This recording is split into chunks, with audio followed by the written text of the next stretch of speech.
আমাদের প্রতিটা চোখেই একটি করে ব্লাইন্ড স্পট থাকে। এটি চোখের সেই অংশ যেখানে অপটিক নার্ভ চোখ থেকে বের হয়ে মস্তিষ্কে যায়।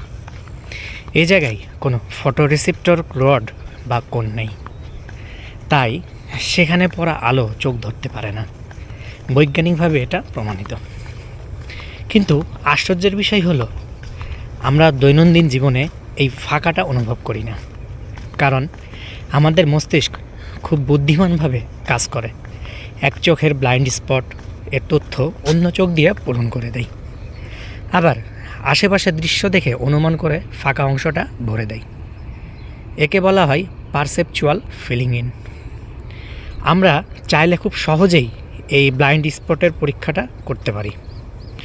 তো এর জন্য আর কি একটা কাগজ লাগবে। কাগজের বাম দিকে ক্রস এবং ডান দিকে একটা ডট আঁকি।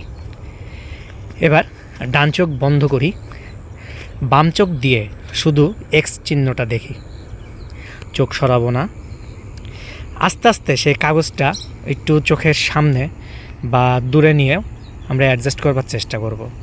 তখনই দেখব হঠাৎ করে ডট চিহ্নটা গায়েব হয়ে গেছে, কিন্তু তখন ওই এক্স চিহ্নটা দেখা যাবে।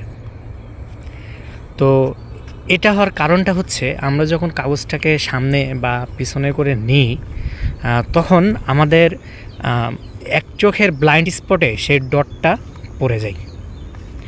তো যখনই ডটটা পড়ে যায় তখনই আর কি আমরা সেই ইয়েটা দেখতে পারি না।